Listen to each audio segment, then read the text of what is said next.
G'day, this is Captainoob, and this is a two-shot explosive combat shotgun. Once a very powerful weapon, I'm sure, but does it still hold up today after that big old patch? We shall see in this video.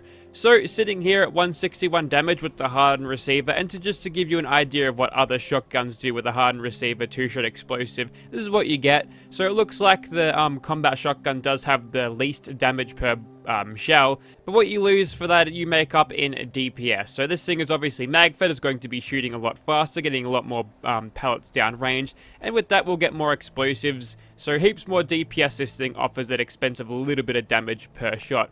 Let's get this thing upgraded with some perks, so we'll chuck on all of the shotgunner perks.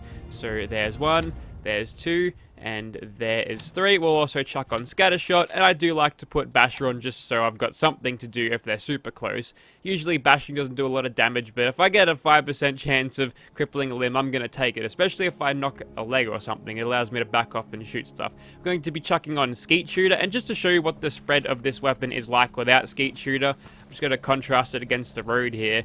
Yeah, it's pretty huge. So what you want to do is chuck this on. This is like a must-have perk, so we'll go ahead and do that. And making sure we've got the best damage out of this, we'll chuck on a little bit of Demo Expert and some Bloody Mess in Luck, just to increase our damage ever so slightly more. Every point of damage helps, and that gives us 325 damage, which is not too bad at all. But as you can tell, it is rather outpaced by other shotguns, but not too far off the pump action shotgun. You gotta remember, that fire rate is very, very powerful when it comes to this weapon. So you may be looking at this weapon thinking it's the ugliest combat shotgun you'd ever seen, and I'd be inclined to agree with you, but I'll just go over our attachments now. First of all, I've just got the hardened receiver that'll get us the best damage with the receiver, or semi-auto variant, at least not for the prime one. I haven't actually seen a prime one for a shotgun yet. I assume they exist. We're going for a true long barrel and a true short stock. This is what actually the true thing looks like. I'm not sure if there's actually a long stock of the true variety, but this is what I've got. And that'll increase our accuracy ever so slightly. So if I chuck on the stabilized stock for recoil control, look how much accuracy I'm losing. I'm going to need every single point of accuracy I can get. Anyways, we'll go for a stinging magazine. There is a drum magazine, which is pretty good. But the stinging magazine does offer better damage in the fact that it gives you a little bit of better armored penetration. Also, the reload speed isn't penalized as much as a drum magazine. And we're going no muzzle. Normally I'd like to chuck a suppressor on, but that reduces our range by quite a bit. You can also chuck on a bayonet, but yeah, I'm not too keen on this thing losing range, and the recoil on this thing is not really too bad to warrant any use of these particular modifications, so this is what we're going to be using. Okay, let's start off with some gulpers, shall we? These are tanky bastards and worth killing. Just kidding, there's actually someone wanted around here. I'm going to chase them down and deal with them after I kill these gunners, because people do like when I do showcase a little bit of PvP, so I'm inclined to take down any wanted target. And there we go, there's some shotgun shells just for us. Alright, so that's him down on the map. We'll chase him down. Hopefully some other player doesn't take my kill. That'd be anticlimactic. Okay, so he's only level 42. He's taking on some super mutants. He's got a melee build, the poor bastard. Alright, I'll help him out a little bit. I've also got a legendary shotgun guy. No, a legendary super mutant. I'm liking the word shotgun right now, apparently. And he had something whaleless. And, oh, there's actually another one too. So, two multiple things and... yeah, okay.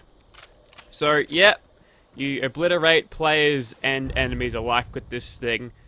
Sorry, dude, I'm gonna leave your junk here, don't worry. And with that, let's take on some more super mutants. Hell yeah.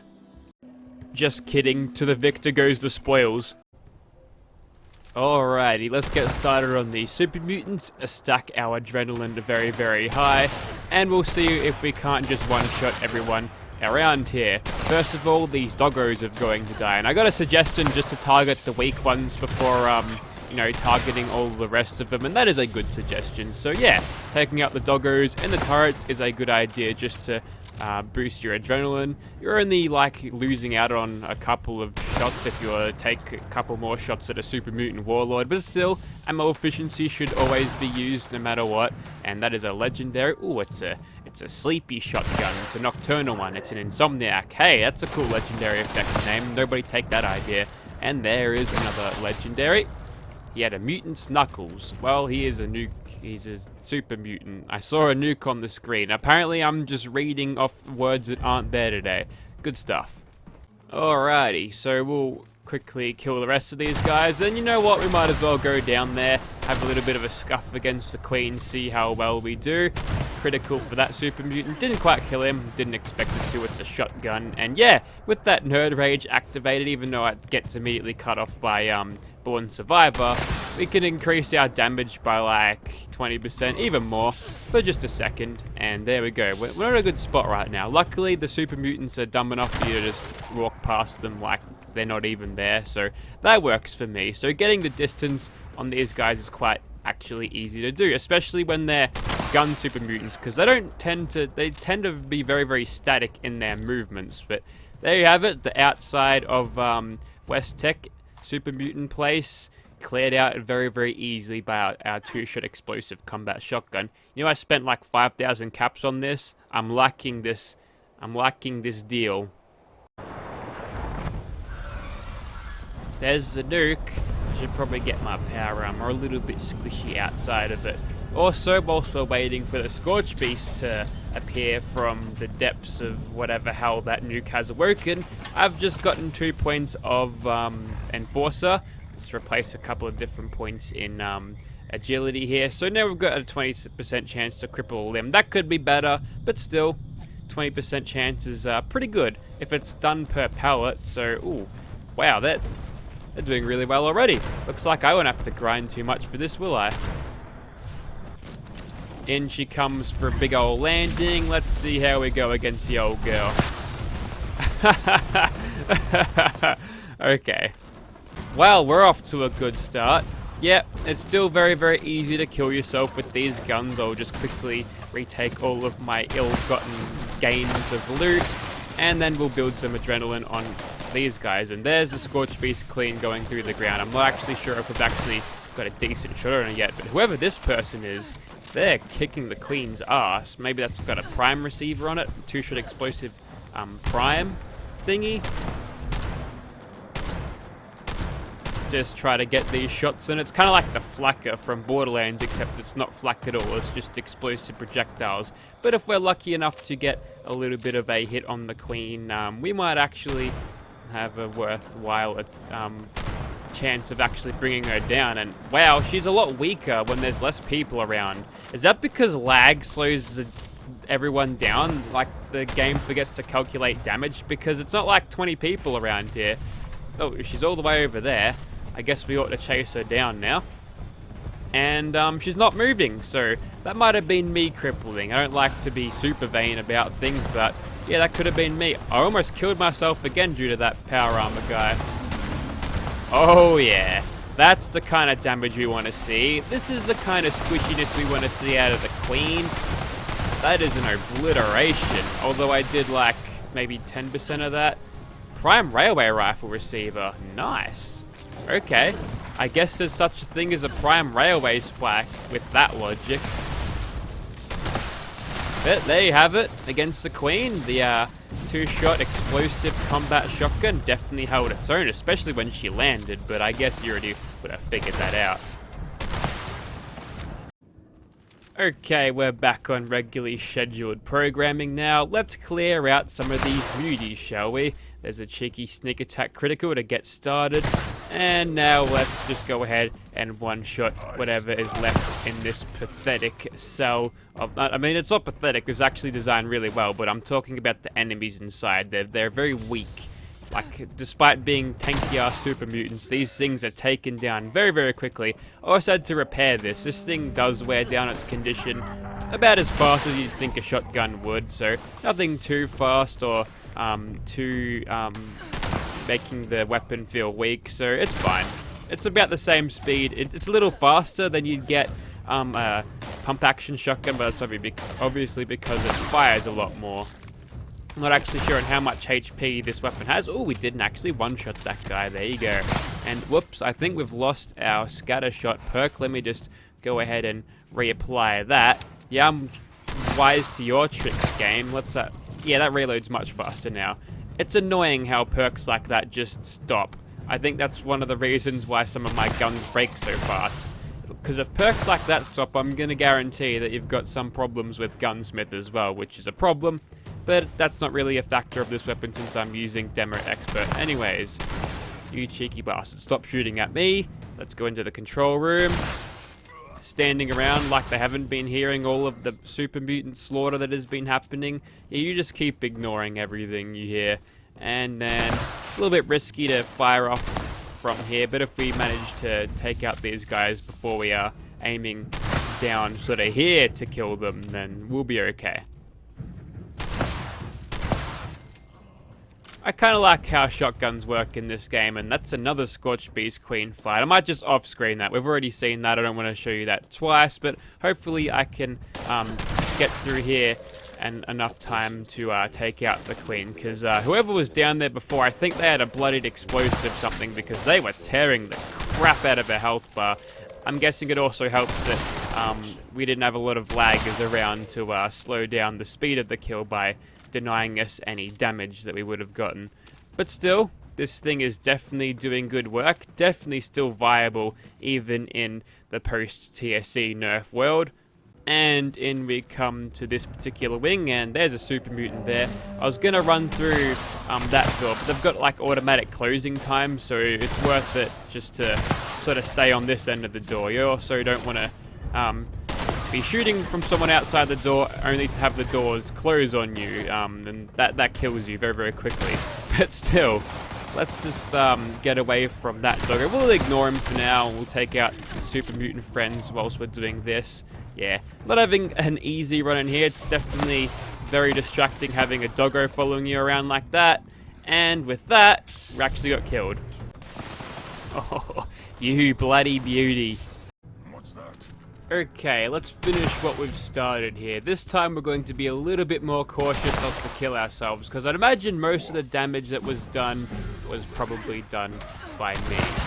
And yeah, it's shit like that. I almost strafed into a wall before I shot, so just be a little bit careful with this weapon. Be more careful with this weapon than what you'd be with regular pump action or double barrel shotguns, because you can fire this thing fast, and when you fire this thing fast, you do a lot of damage, and if the damage is dealt to a wall near you, then you're basically fucked. So yeah, that's how it works with these guns. So having an itchy trigger finger is probably not the best thing to have for this weapon, but if you can be a little bit more disciplined in your shots, take time between them, you can clear out super mutants very, very easily. Alrighty, how's this thing going in condition? Pretty good. We've got like 10%, maybe 15% of its secondary health bar left. Let's take on some ghouls. Okay, so standard procedure. The cars are already destroyed. Let's just step right in the front door and see if we can't piss off the ghouls just by shooting a loud shotgun at them. That usually annoys people until the pellets hit. But still, I think we're doing it pretty well so far. These guys are a little bit more squishy than super mutants, so we're gonna have no problems taking them out. The real problem will be if they're running up to me in a close fashion, because then I won't be able to shoot them. Holy shit. Yeah, I'm just gonna hold down the mouse button or just click it as fast as I can when I see situations where there's ghouls piling around like that. Yep, no problem in crowd control situations. And did you ever doubt this weapon? I don't think you would have. And with a quick reload, we might be right to take on whatever's down there. Oh, it's above me. Now it's dead. It's definitely below me now. Anyways, that might be about it for these ghouls. I've just spotted a bunch of tin cans ripe for the taking, so I'm definitely going to take those. And yep, yeah, this thing performed admirably in crowd control situations. No complaints can be made about the performance there. So let's move on to some monsters. Okay, so there's one. I really do hope they change this guy's spawning to be leveled, because killing a level 50 swan really isn't the same to killing like a level 95 behemoth. Hopefully they can make those changes, but yeah, a couple of shots and he's dead. Did you expect anything else? I didn't. Okay, so it's the crab adrenaline test, and I don't think I've actually looked at this thing at full adrenaline, so this will be new. Man, that Crab had a severe amount of luck on his side, and at these ranges this thing does seem to fall off a little bit. That is why I didn't put a suppressor or anything on it. But once we get into nice point blank ranges like this, where it's almost dangerous to be shooting at stuff, you're going to have a nice time killing all of these guys. I guess the pellet grouping works well for those crab dudes. Are we at damage 60%? We indeed are. And taking a look at this thing's damage, 5 to 1. Not too bad. We'll add insult to injury by sneak attack critting our way through the queen, despite us not having a suppressor, and a very easy kill indeed. Oi, you bastard, get out of my house. What is with mobs these days, just inviting themselves in to destroy your fusion generator? Bloody hell. Alrighty, looks like we've drawn a level 65 Scorch Beast, which shouldn't be much of a problem. We just gotta get her to land before we can take her out. In the meantime, we'll just snipe off some of her zombie Scorched lads, and then we'll see what we can do. So, I've observed Scorch Beast's behavior to be kind of like, they like to scream at you unless they've got a place to land, and sometimes they like to land if they can't exactly see what's going on. So with this in mind, we'll just go ahead and hide away from wherever the Scorch Beast is. Hopefully we'll manipulate his behavior. This is like speculation. There's no actual proof of this, and I doubt there's anything you can actually do to change its behavior. So he might be just keen to just scream at me from orbit, which is not the best for a shotgun. We'll just give a crack at shooting him anyway. And just like regular things, it's not great. Shooting a Scorch Beast with an explosive shotgun, the explosions don't really land where you'd like them to go. Oh, he is landing, so we'll quickly reload, and then we'll just bounce splash damage off the ground. That is by far the easiest way to take care of the Scorch Beast, and I think at this point he's not getting back up. All of his limbs might be crippled at this point thanks to Enforcer, and with that, he is now dead. So, yeah. It's a pretty good weapon. So if you'd like to see this thing in your game, check out Market 76. Maybe a friend might have it. You can borrow it if you feel like it. But I did get this off Market 76 for 5,000 caps. So yeah, the bloke actually knew me too. So there you go. Thank you for watching, guys.